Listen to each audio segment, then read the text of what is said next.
Hey everyone, let's talk about something we all do every single day, eating. But today we're going to flip the script. We're going to explore how the time we don't spend eating might just be one of the most powerful things we can do for our long-term health. So, just for a second, think about your days so far. What have you eaten or had to drink since you woke up? You know, your morning coffee, breakfast, maybe a little mid-morning snack. It all adds up, right?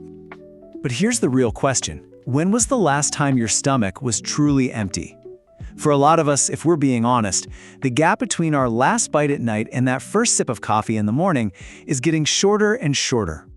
And look, that's completely normal in our 24/7 world. We've got breakfast, lunch, and dinner, and then you've got the snacks in between, maybe some dessert, or that late-night bowl of something while you're watching a show.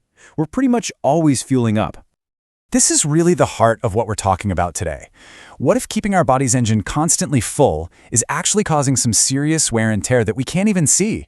What if it's opening the door to some major health issues down the road? Okay, let's get into it. So, first up, let's take a look at what's actually going on inside our bodies when we just never give them a break from processing food. You see, our bodies are designed for a rhythm, a cycle of eating and digesting, which is then followed by a period of rest and repair. But what do? We often throw that natural rhythm completely out of whack with a constant stream of food. And this creates a kind of a domino effect. First, your digestive system is basically working overtime, all the time. Second, your blood sugar stays high, and to deal with all that sugar, your body has to constantly pump out the hormone insulin. And it's this state, this high sugar, high insulin environment, where the real trouble can start.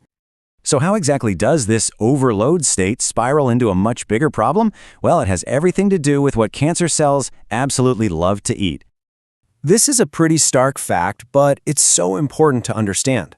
While all of our cells use sugar, or glucose, for energy, cancer cells are just incredibly greedy.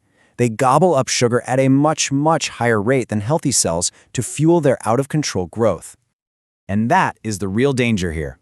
When your blood sugar is always high because you're constantly eating, it's like you're leaving out an all-you-can-eat buffet 24/7 for any of those rogue, potentially cancerous cells that might be hanging around.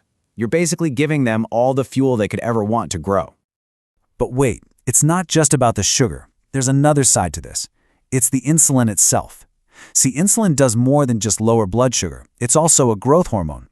Its job is to tell cells to grow and divide. So when insulin is always in your system, it's sending a constant grow signal to all your cells, and that includes the dangerous ones. Okay, I know that all sounds pretty alarming, but here's the really good news. Your body has an amazing built-in defense system. We just have to give it a chance to do its job. It's a process called autophagy. Now, the word literally means self-eating, which sounds kind of weird, but a much better way to think of it is like cellular spring cleaning. It's your body's internal quality control, going around and clearing out damaged, dysfunctional, and even precancerous cells before they can cause any trouble. And this right here, this is the most important takeaway of all. This incredible cleanup crew only clocks in for its shift when you stop eating.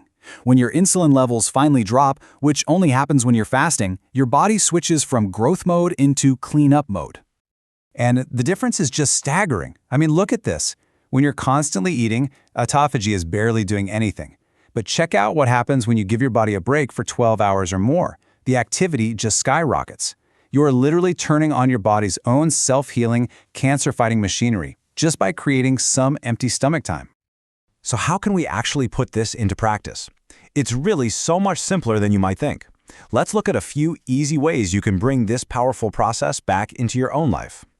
And the best part is, you don't have to do anything extreme. The absolute simplest place to start is, number one, just stop the late-night snacks. Try to get at least a 12-hour window between your dinner and breakfast. That's it. That alone can start to activate this process. From there, you can just see how it feels, maybe cut back on sugary snacks, or even try a slightly longer fast once or twice a week. And the benefits are just profound. Like we've seen, you fire up that cellular cleanup crew. You lower your blood sugar, which basically cuts off the fuel supply for those bad cells. You also give your entire digestive system and your immune system a much-needed break. And on top of all that, you reduce chronic inflammation, which we know is linked to so many diseases. So the next time you feel a pang of hunger, maybe don't see it as some emergency you have to fix right away. Instead, you could think of it as the moment your body's cleanup crew is finally getting to work. protecting you from the inside out. The real question is, are we giving them enough time to actually do their job?